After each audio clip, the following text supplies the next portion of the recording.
Hi, I'm Bianca. And I'm Byron. Welcome to the Self-Made Book channel. Today, we have our business news digest. Absolutely. Byron, you go first. What's your story for today? Okay, I've got a couple, 3 or so. So, the first one is Hertz, the vehicle hire business, which many of us are familiar with when we go to the airport and so on and so forth, right? They've gone, they filed for bankruptcy. So to give you an idea of their scale, their turnover is somewhat of 9 billion, right? So it's not a small company. Okay. So they filed for bankruptcy, which is semi-big news, I guess, because there's tens of thousands. They've got something like 39,000 employees, right? Wow. Now, the bit that I found interesting, which made this story really interesting, was before they filed for bankruptcy, they paid out, let me get a number for you. Let me get the exact number. They paid out £16 million, £16.2 million worth of bonuses to their employees. Oh, no, let me take that back. Not their employees, their senior execs. So 320 senior employees. execs. Oh, but execs only. Right. It's not clear from when I was reading on various places which portion of those were just, regular employees and senior execs. But the way it's built, the way it looks is that majority of those payments were paid to their senior execs. Were they struggling prior to the crisis? Now, I'll answer that in a second. Okay. Now, the reason why, this is my opinion. So, because they filed for bankruptcy, it means that some of their senior leaders will not be able to get a bonus. Because what will inevitably happen of a business of this nature is it will get a bailout of some sort. So they will still be trading next year, next month, but because of they filed for bankruptcy, now they will get a bailout of some sort, whether that be private or whatever it is, but will mean that their senior leaders or execs and someone will not be able to get the bonus. So in order to retain the talent, they've basically given them the bonus in advance of filing. Yeah. So I don't know, is that smart business or... Sounds a bit... It's like on the edge, right? It's like... Right? But the fact will still remain is there will be job losses. So when you look at the average, it works out something like $48,000 in terms of the average bonus when you spread that across all the people. And then they're going to cut how many employees. Yeah. That was what the story was. Oh, Hertz is going into, administration or bankruptcy, and I was like, okay, let's do a bit more. And that's when I looked at that, I was like, whew. So I don't know. To have 9 billion in turnover and then it's a global business. No, I know, and then file for bankruptcy is serious, and then to be able to pay 16.2 million in bonuses. But then there's only one loser, really. It's the consumers, right? Yeah, of course. Because that's the money that potentially might go up in smoke. And obviously, people might have already hired their car for their holiday. There's now, there might be more to this story, right? Absolutely.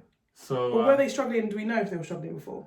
It's unclear, or I've not gone that deep into it. Okay. Gosh, I see in your notes, 102-year-old company. Yeah. Wow, that's real legacy, that is. So yeah, that's that. Thank you. Okay, so I've got mine's all around airlines today. So the German government have bailed out Lufthansa. Lufthansa, I think is the pronunciation. Yeah, Airline Lufthansa, yeah. They've bailed them out 9.8 billion.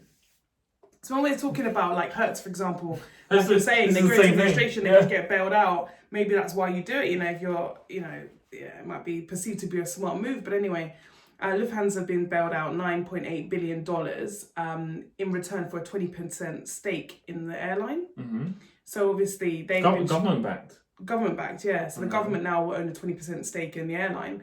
And I guess when you look at it from when we talked about Virgin Airline Australia before, we were saying without them, there creates a monopoly on the industry and therefore prices get higher for the average consumer.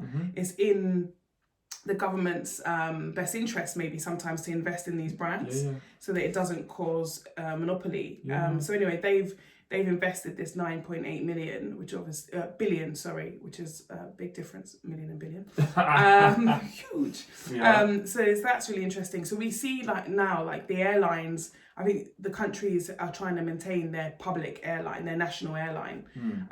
But what's also interesting is today there's some more news about the airline industry. So Spain has agreed to welcome tourists back in July without any kind of exclusions at the moment in terms of who quarantine requirements or anything like that. Unlike what we're now trying to do this random 14-day quarantine thing that they didn't do before, but they're doing now. So Spain, when we're the worst affected, Spain obviously are going to open up their tourism again in July, and with no quarantine requirements. And that has their tourism industry has a 12% impact on their country's GDP. But what's interesting is obviously the stocks have soared. So as a result of them saying we're now opening Spain back up, Spain being a major destination for Europe, in terms of holidays, that's now resulted in TUI's stocks going up by 50%. And British Airways stocks going up by 22.5%. Now, I'm not saying this to encourage people to suddenly race out and start buying stocks, do your due diligence and all that good stuff. But what's interesting is the more I read about it, the more so British Airways up by 22.5%, EasyJet up by 19.3%, Ryanair by 12%. Yeah. And I even got a message from Ryanair today saying, book your Spain holiday, like now we're back on. I've been getting messages from Ryanair and all EasyJet just continuously throughout. Yeah, fair enough.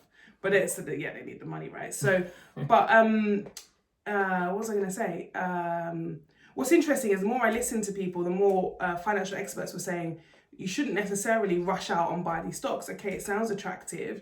Obviously, they've had a significant increase suddenly because of the fact that these airlines have opened back up. But it's incumbent upon people actually holidaying. Of course. It makes an assumption that people are going to be able to afford to holiday, but it also makes an assumption that they're going to be able to recover based on people holidaying. So if you look at their balance sheet is far from being in a recovery stage because they've missed out on so much tourism for such a long period of time, and it assumes that people are going to go back to traveling at the rate they were before or more. And I don't know that people will, because some people might be nervous about traveling, about being on a plane and so on. So I would love to hear from you. Are you, when Spain opens back up in July, Greece apparently are doing boat travel and so on. I did a small poll on my Instagram and I said people traveling post-lockdown and it was like 70%. And interestingly, another thing that's not necessarily related to this particular news story, but holiday, all the hotels are saying, we're now going to do a deep clean of the rooms. What were you doing before? That stuff scares me. I was like, whoa, I need to start bringing my own pillowcases. And UV light. But yeah, and cruise companies have gone up. I haven't checked my shares today, Brian, to see if the shares that I bought in Carnival, it's up 13% apparently. So I dumped mine. What a shame. But I remember who gave you the plug. Yeah, but you're never in for the longevity. I know. You like, woo. I get itchy. Yeah, and I'm like, I'll just wait, I'll see. Yeah, patience. Yeah, but I might lose, you never know. That's going up. Winner strategies. Byron, your story? So the next one is Dominic Cummings. Oof. We all know who he is now. Did you know who he was before? I didn't. Yeah. Did you? Not really, no. Do you know what? It's one of those names you hear like... Do you know what? I'm not even going to give this topic any energy. Okay, cool. Next story. I'll just simply say this. You know the bit that made me laugh was when he said he went for a walk in his family's woods. Get the people on side, why don't you? So your family's woods on the land with a farm. It must be nice. Anyway, I'm just gonna move on. I don't want to talk about this topic. So I've got a backup one just in case, go right? on. So I'm gonna talk about the Warner Music Group. They launched they're launching their IPO. They're at pre-IPO stage. Now, this is not actually new news. It actually there was rumors about this January time, February, but we had this major thing called COVID come place and postponed it. But they've got acts like Ed Sheeran, Cardi B, and they're doing something like they're releasing some shares to the tune of $13 billion. And I was like, yeah. The company was valued at something like 30 billion. Okay. So they're raising capital, which is great. But another part of this story that I found really interesting, it was failing kind of 2011, 2012. Russian billionaire bought the company for like 2 billion. Okay. 2 billion. Okay. Guess who he's laughing now? Whew. But he's a billionaire. He was a billionaire anyway. What's he gonna do? He was laughing anyway. Billions, you know. It's just that looks nice on my spreadsheet. You know, what's a billion between friends?